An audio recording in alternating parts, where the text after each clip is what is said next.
Greetings, everyone. This is Terry Naturally with another edition of Terry Talks Nutrition.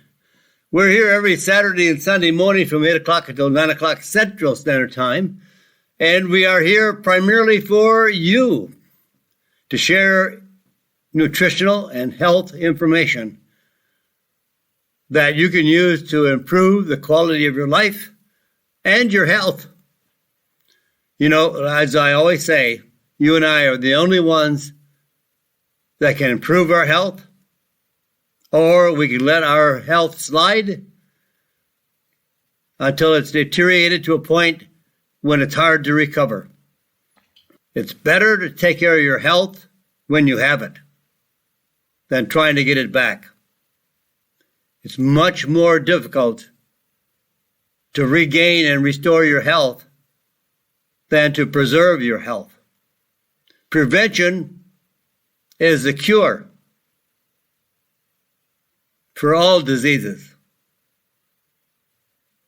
And you know, it's funny because we always talk about all the cancer research that is going on today. Billions and billions of dollars are spent on cancer research. New drugs are being constantly developed to cure cancer. They're looking for a cure to cure cancer. Just stop to think about this. Smoking or all tobacco products are responsible for 40% of all forms of cancer. Up to 17 different kinds of cancer, not just lung cancer, but many other forms of cancer as well. 40%. Being grossly overweight, obesity, is responsible for 40% of all cancers. Now, this was a statistic by CDC, the Center for Disease Control. 80% of all cancer is caused by two conditions that we can control. We can stop smoking and using any tobacco product. We can lose weight and get in shape and eat a better, healthier diet. Our disease is not the result of a lack of a drug or the need of a drug. All of our diseases are caused by our choices. You and I create all of our diseases. And we are the only ones that can reverse that. Drugs will not. Drugs don't improve health. Yes, drugs do save lives, and we do need drugs. But drugs should not be used in the place of food. Food is the best medicine, our best medicine. Doctors don't know how to improve your health. They have never been taught, or have they ever been in a class that teaches health and nutrition. Oh, maybe an hour, probably an hour a year, probably. They have no knowledge of health and nutrition. I've heard doctors say that no matter what you eat, it has nothing to do with your health. What? It has nothing to do with the disease that you have. What? It has everything to do with our health and whether or not we have a disease. 98% of all diseases are caused by our lifestyle choices. Either people are too lazy or just don't want to give up what they're eating today because they enjoy the pleasure, or they just don't have the knowledge of health and nutrition. But for a variety of reasons, Americans are not able to create a healthy lifestyle. When almost 50% of all Americans are obese, grossly overweight. It's one of the new forms of smoking. We know how bad smoking is. Being overweight or out of shape isn't just because you lose your breath or it's hard to take the stairs. It's a disease in itself. And it causes many other diseases as well. America is a sick country. But if you learn more about how to improve the quality of your life and the quality of your health, you can regain a new quality of life, a quality of health, and go back to doing things that you thought you never could do before.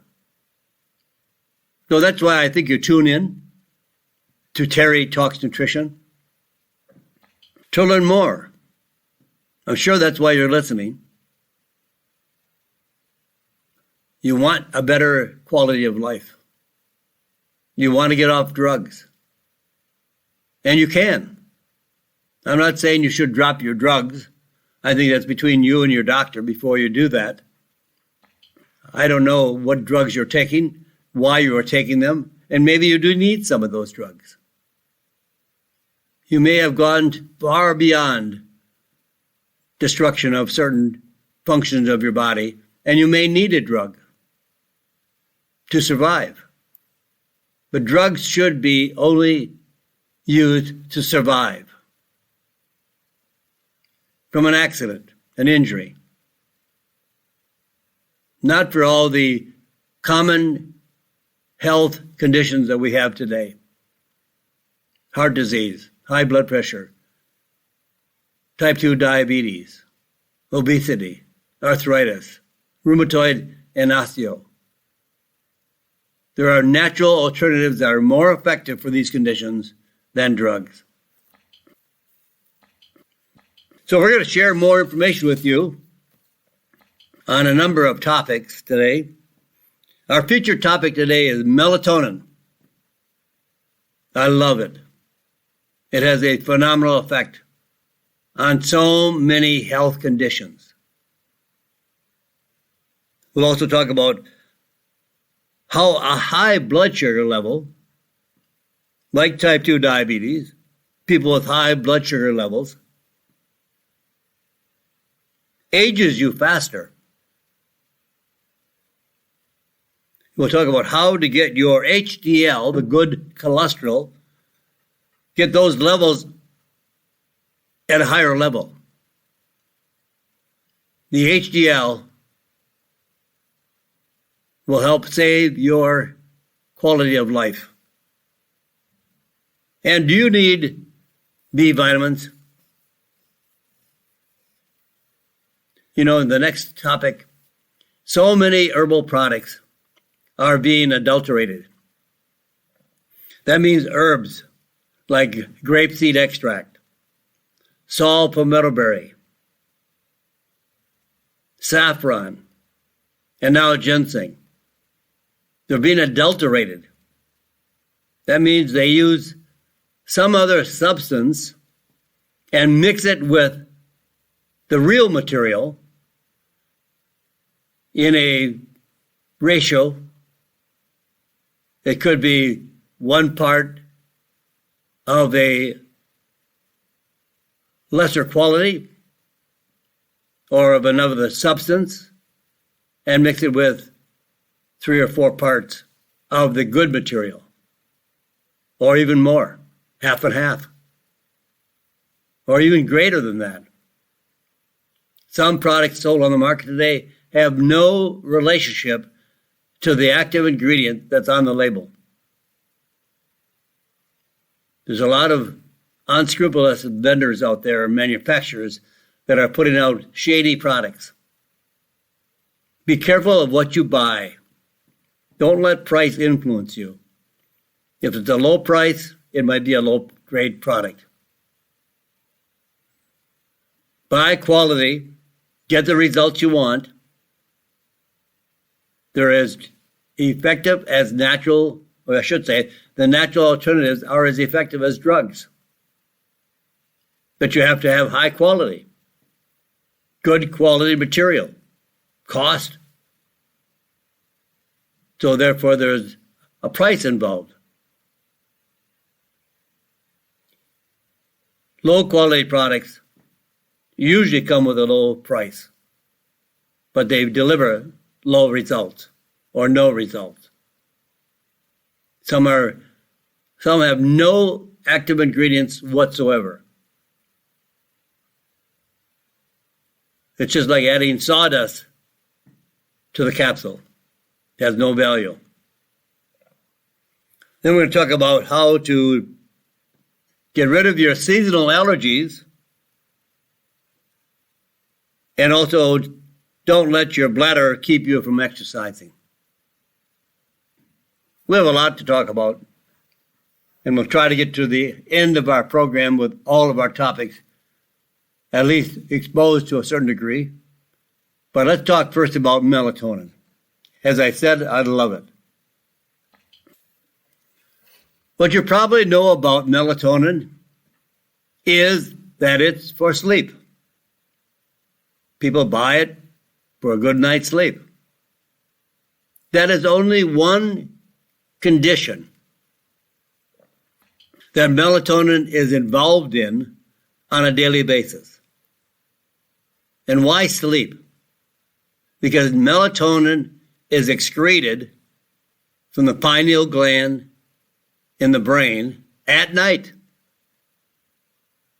So it just naturally has an effect on the sleep cycle.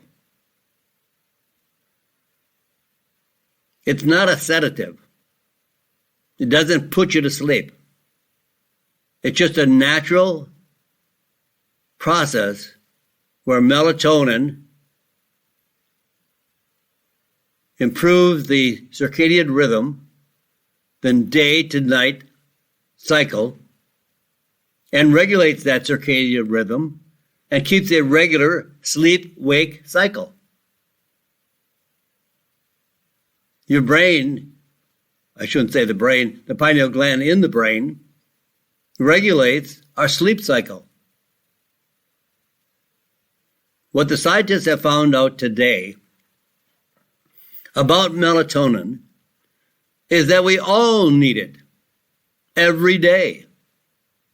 Not just for those that want it for sleep, but melatonin regulates hundreds of pathways in our body on a daily basis. And unfortunately, it's secreted at night. Now, let's go back to caveman. Had the same kind of brain, the same kind of pineal gland, excreted the same melatonin as we do today, or should do today. And that's why they went to bed. When it became dark, the pineal gland released the melatonin,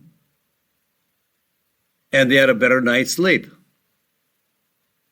Today, we don't get a good night's sleep because even a very small exposure that interrupts the darkness by lights can interrupt the production of melatonin. So we have all kinds of disruption in the release of melatonin. When lights hit the retina in the eye, it inhibits the release of melatonin, so we do not get a good, full production of melatonin. We are looking at TVs late into the night, or our phones, or some kind of screen, or a game, or just having lights on in the house till late at night. When we start turning on lights, because it's getting dark, that's when caveman went to bed. We don't want to go to bed. When it's dark, we don't go to bed. We turn on lights. That stops your body from functioning in a healthy manner. Sitting in a brightly lit room or looking at a bright screen before bedtime can reduce the time period of melatonin secretion by hours. So if you stay up till midnight and party, you're missing about 4 or 5 hours of melatonin. And melatonin is just not for sleep.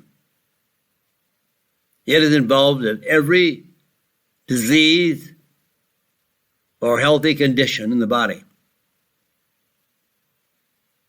And exposure to light during normal sleep time can reduce melatonin dramatically, almost entirely. So in darkness, we have a full production of melatonin, if we produce melatonin. But also melatonin is inhibited by diseases, by aging, and so the elderly make much, much less melatonin than a young child. And it's for much, much more than just sleep. From the research by many experts, doctors, PhDs, who have been studying melatonin for almost their entire career, like Dr. Russell Richter, who is a research scientist at the University of Texas in San Antonio. He said it is not a hormone. Many people believe that it's a hormone. It is not a hormone because it doesn't act and behave like a hormone. A hormone is released from a gland, like thyroxine is released from the thyroid, and it has certain functions. DHEA and cortisol are two hormones that are released from the adrenal glands. But you'll never find them anywhere else in food except only in the gland that secretes those hormones. Melatonin is found in every living substance. Humans, reptiles, cattle, whatever, and plants. It's in everything. Now, hormones don't work that way. They don't behave that way that you would find DHEA in food, or you would find cortisol in food, or you'd find thyroxine in food. It's just not a hormone, but these doctors call it a miraculous molecule. It has a very powerful anti-inflammatory effect, very powerful antioxidant. It functions as an anti-cancer molecule, regulates the metabolism, fixes sleep dysfunctions and disorders. It regulates the circadian rhythm, keeps the heart healthy, and prevents cardiovascular disease,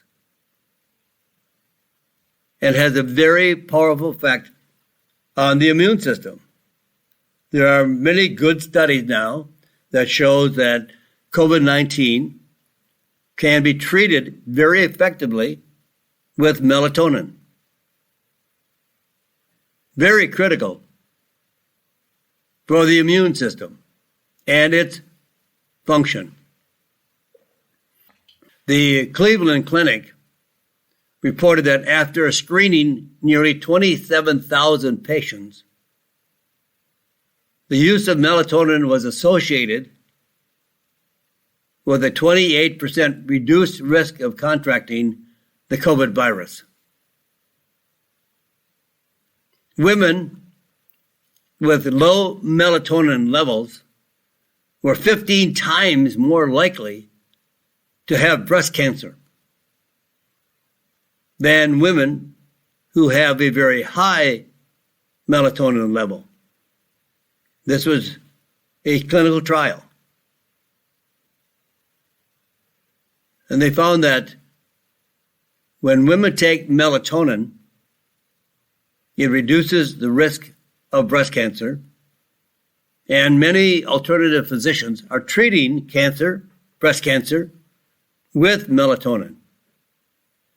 There are many good studies you can find on PubMed, a scientific website that lists all the published studies of all kinds.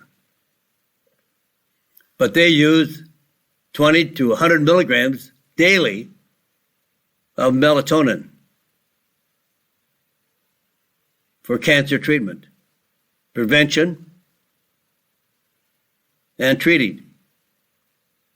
A recent study done at the City of Hope Cancer Research Center in Pasadena, California, Dr. Ajay Goyal treated in an animal study human tumors and was able to reduce the size of those tumors, reduction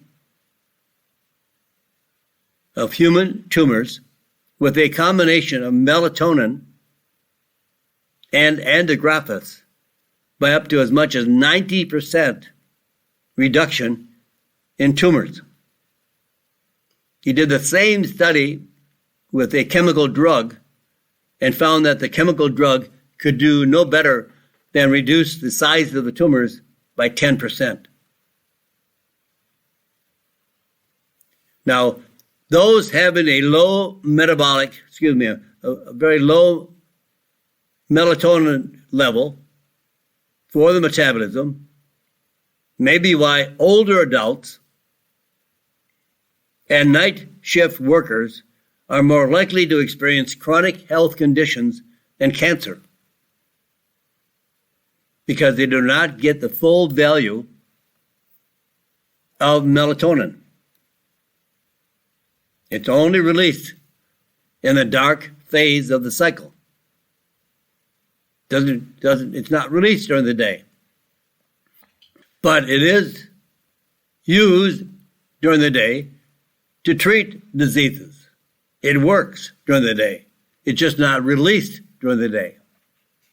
And that is still not all. In type 2 diabetics, melatonin was able to reduce A1C levels by 18%. Gingivitis, a periodontal disease, 64% improvement in gingivitis in people with periodontal disease. In the case of ADHD, improvements in sleep was improved by 88% of patients. Behavior was improved in 71% of patients. And the mood and reduction of depression was 61% of patients. Now, all these occurred and were reported in children for ADHD with melatonin. Children can use easily 2.5 to 5 milligrams of melatonin. Fatty liver.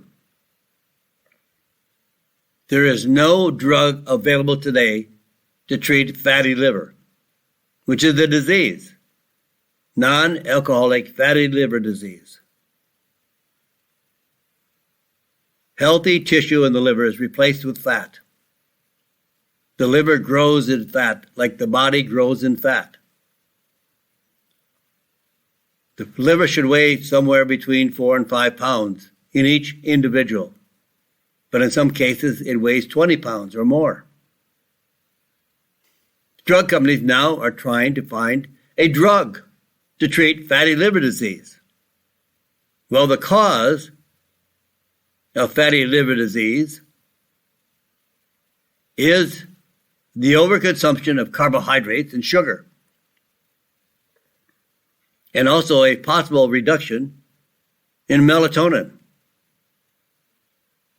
Dr. Russell Richter believes everyone, man and woman, both sexes, should be taking on a daily basis melatonin, anywhere from 5 to 20 milligrams per day.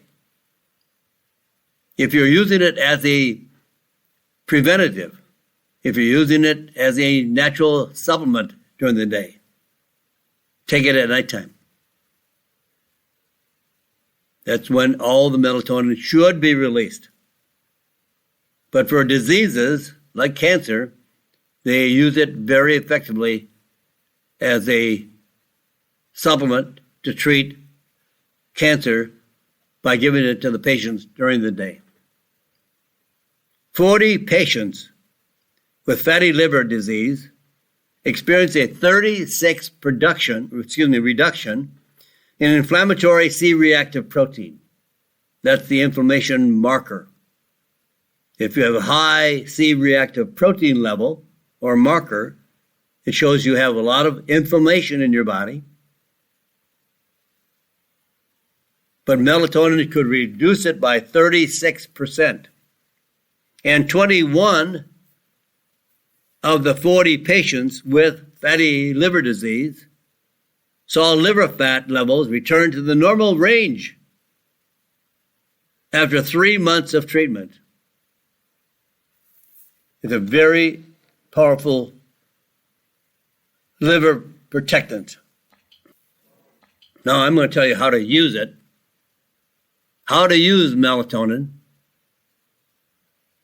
in just a minute. We're down to the half hour. We're going to be pausing here for a moment for the station to identify itself and for other commercials as well. Then we'll be back. So don't go away. This is Terry Naturally with Terry Talks Nutrition, back right after these messages.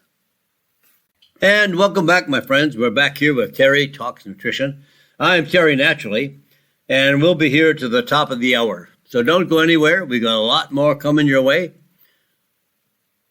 So let's talk about how to use melatonin. The first part of our program today, the first section of maybe 30 minutes, we talked about the benefits of melatonin and why we should all use it every day. Every day. And you say, well, I sleep all right. No, you're not using it for sleep. You're using it for all the other benefits and advantages as an antioxidant, as an anti-inflammatory, a powerful immune-enhancing product. All these benefits can be obtained when we have a high level of melatonin. And melatonin is absolutely non-toxic. You could eat a pound of it and it would do nothing. Now, don't go out and eat a pound of it, but it has that kind of an impact that it has no side effects. It is non-toxic. Now, there's only one thing wrong with melatonin. It has a very, very short half-life. Now, when I say half-life, H-A-L-F, half-life, that means any substance can be measured by the half-life as to how much benefit it has over a period of time. So the half-life is the elimination of 50% of the substance over a period of time. St. John's wort, an herb that is commonly used for depression, has a half-life of 24 hours. So it stays in the body 24 hours. The half-life is the time required to decrease in your body by half. The half-life of melatonin is extremely short, 35 to 45 minutes. So whatever you're taking in terms of melatonin, half of that is decreased in 35 to 45 minutes.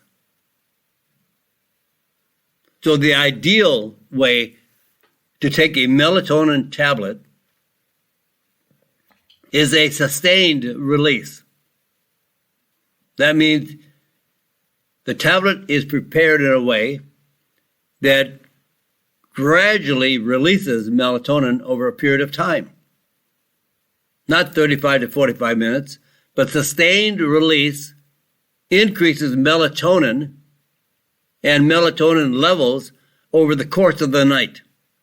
It's working the entire night. That tablet releases melatonin very, very gradually over the course of the night. Because this is really important.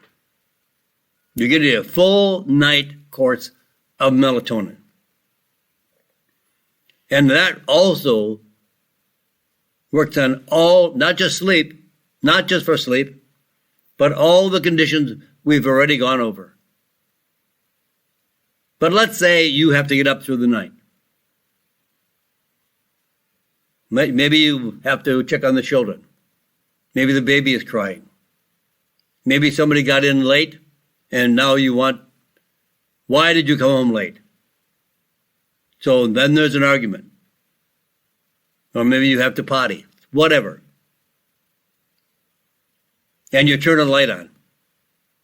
That stops all the normal melatonin being released from the pineal gland in an instant.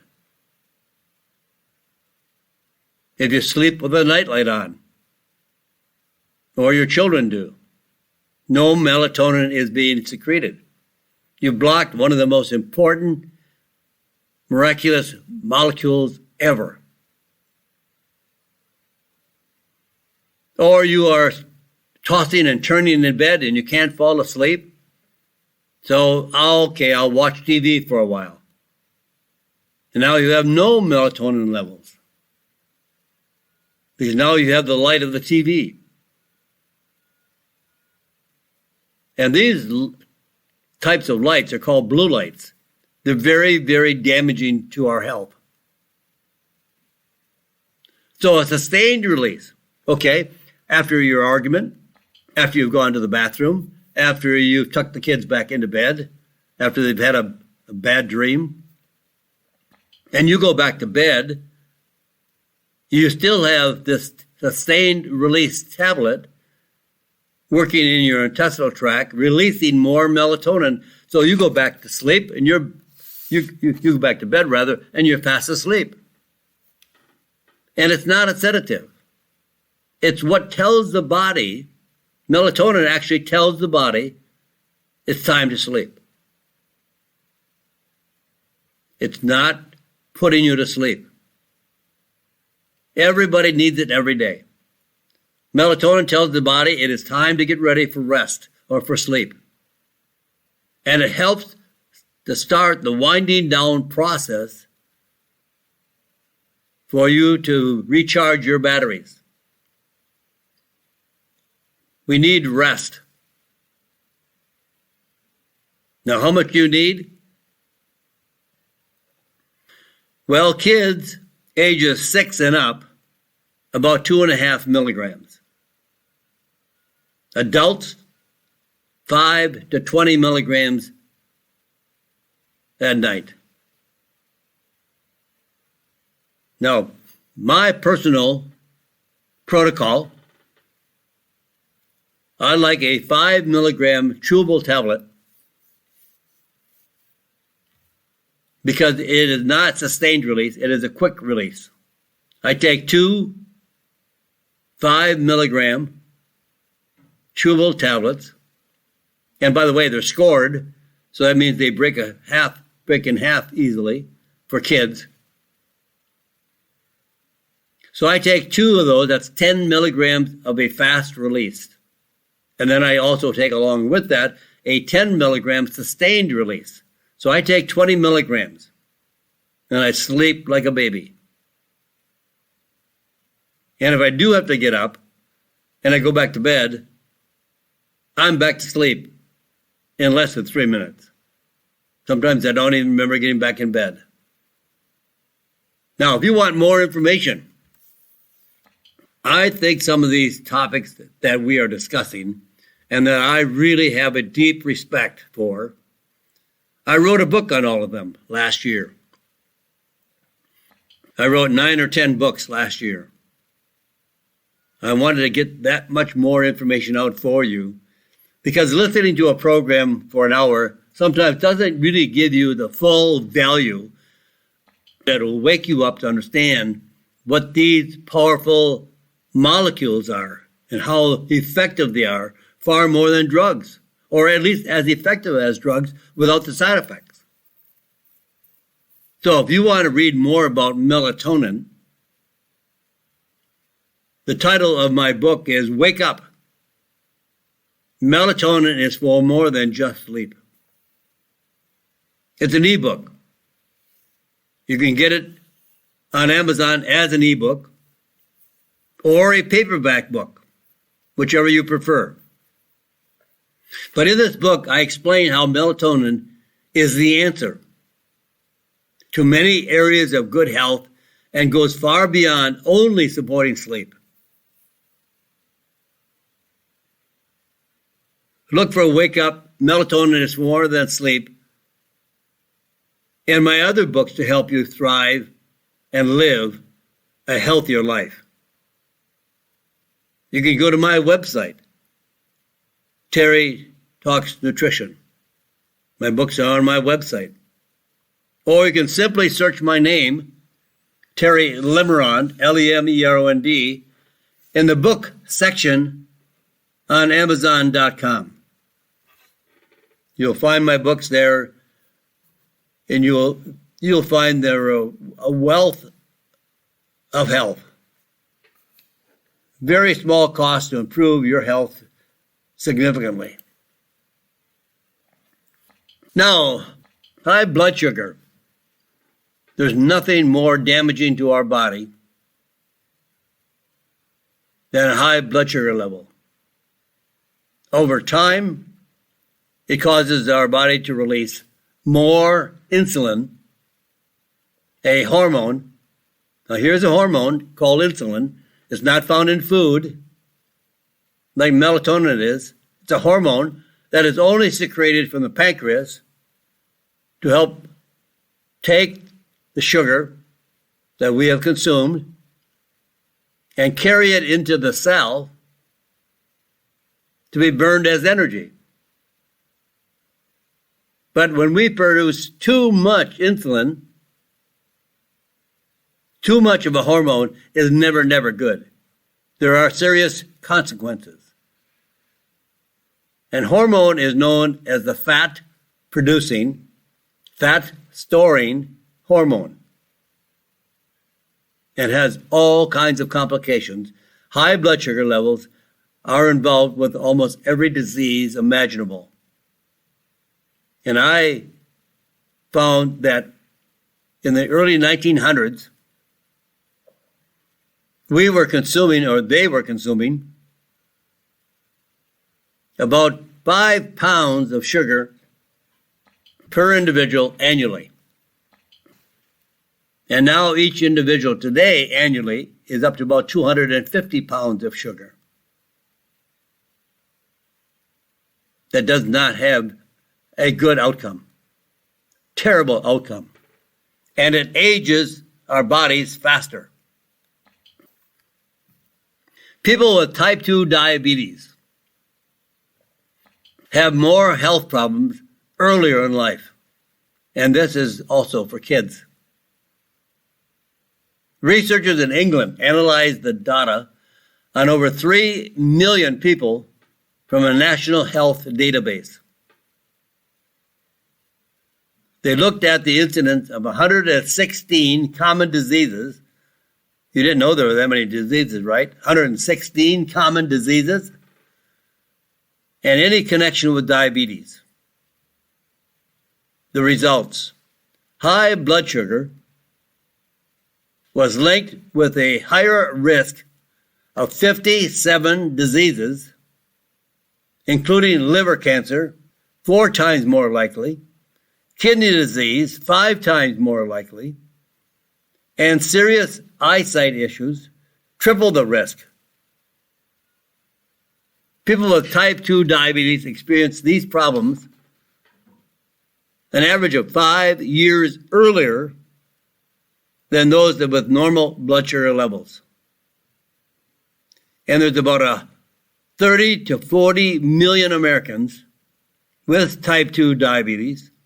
There's 100 million Americans with pre-diabetes. And now Alzheimer's disease is also known as type 3 diabetes. The highest risk occurred when diabetes was diagnosed in people under the age of 50. More damage,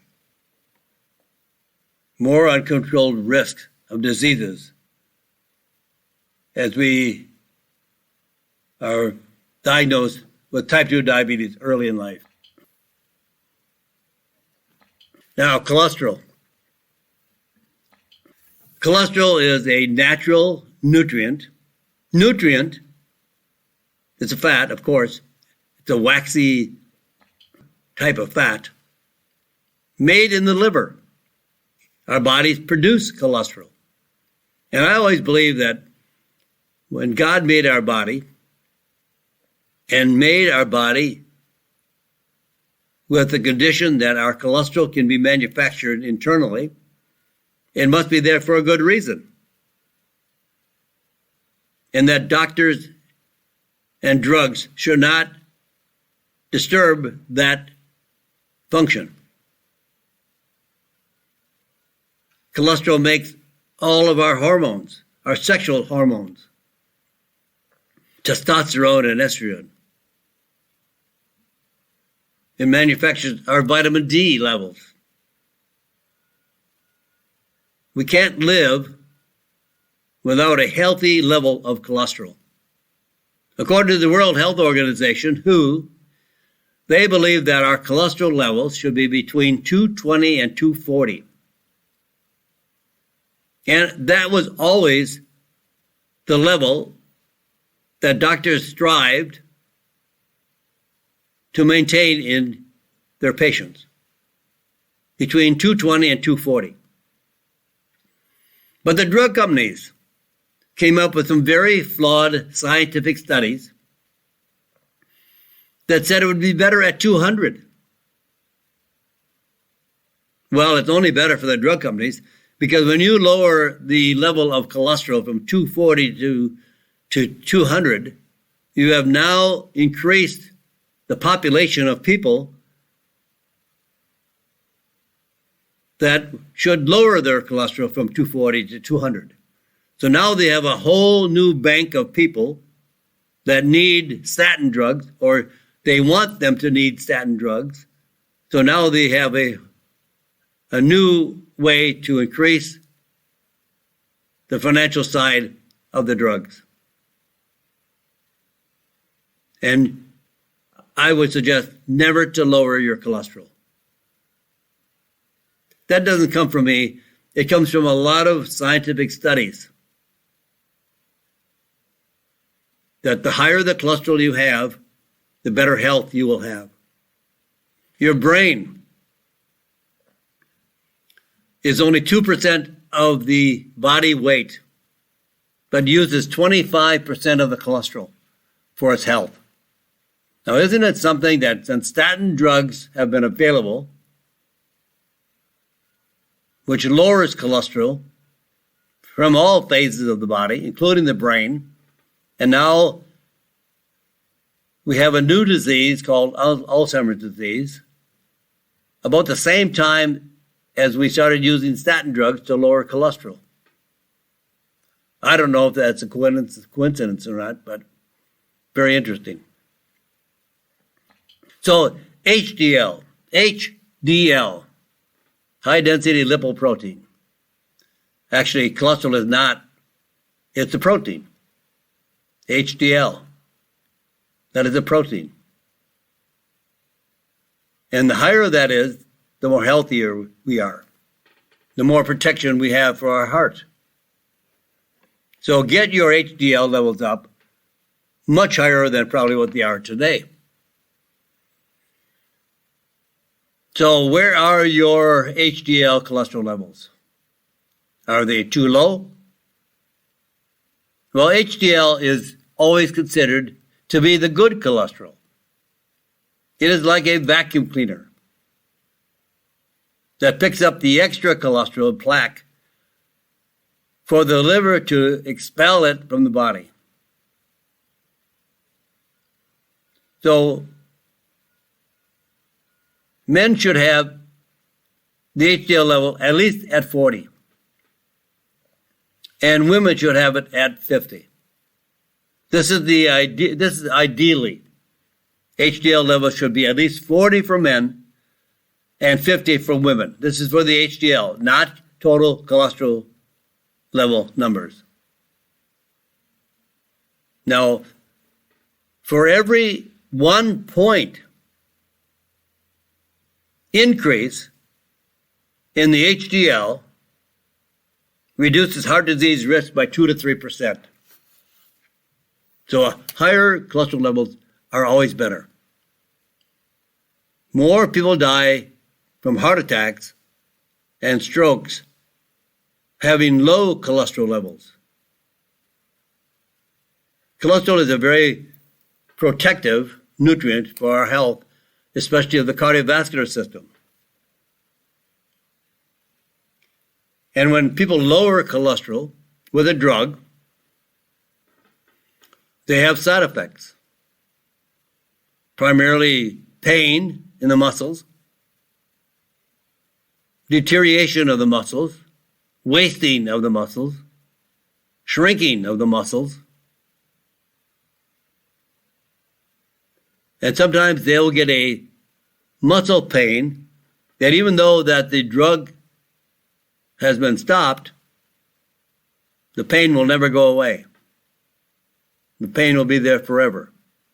It's a very excruciating pain. These are the things you want to think about before you take a statin drug. I put together a little booklet for just trying to describe what some of the world's experts, medical doctors, believe that statin drugs is a scam, really not for a disease. It's a made-up disease. And if you want a copy of my little booklet, you can go to my website, Terry Talks Nutrition, and go to the tab where it says Ask Terry. So just ask me that you would like a book. Say, Terry, please send me your book on cholesterol, and leave your name and address, and I'll send it to you. After you read it, I doubt you'll ever take a statin drug, and maybe you want to get off your statin drugs. This is just for you to read to understand the risk and the stupidity of prescribing statin drugs. Now, there are some people in the world that do need a statin drug, but very few. If a man between the age of 48 and 60, a 12-year span, and in that 12-year span, that man has had a heart attack or a stroke, a statin drug may be of benefit for that person. But that's up to the doctor. I'm not telling you not to take a statin drug. I'm telling you read about maybe why you should not take one by experts. I'm not an expert.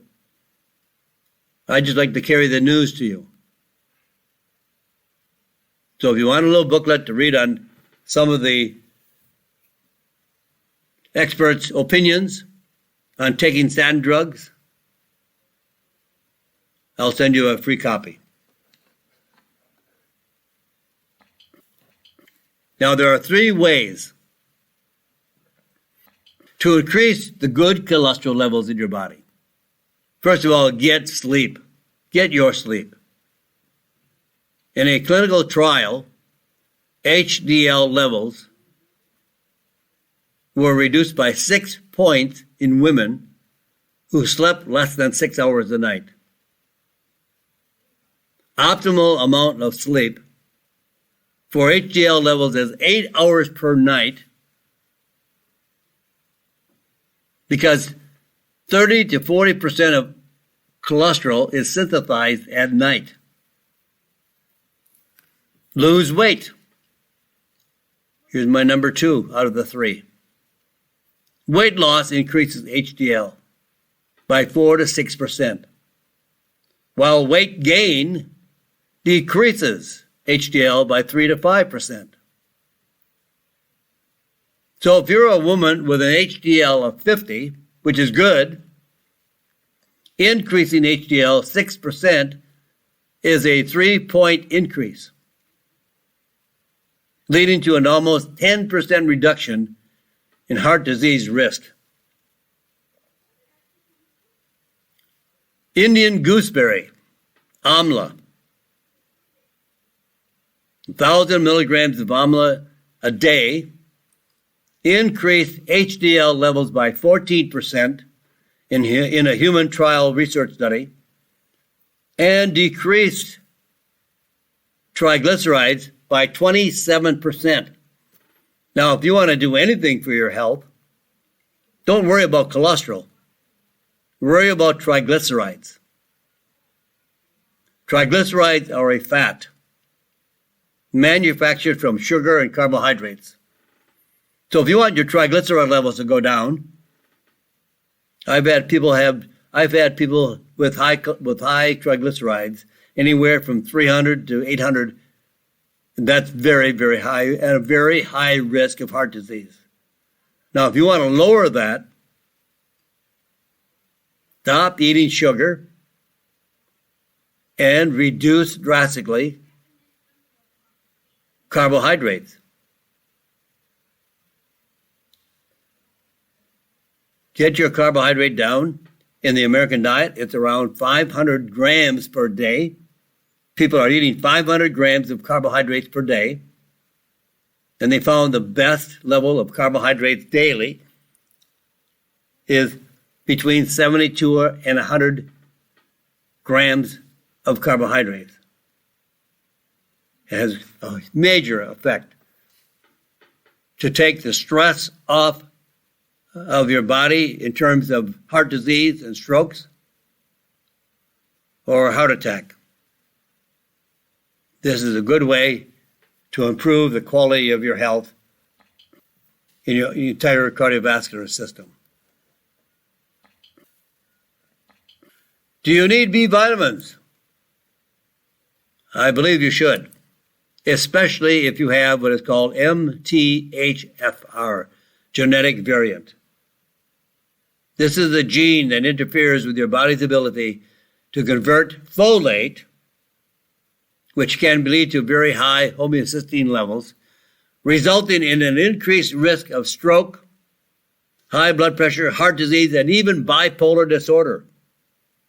If your homocysteine levels are high, you probably have this gene variant. Up to 40 to 50% of people have this genetic variation.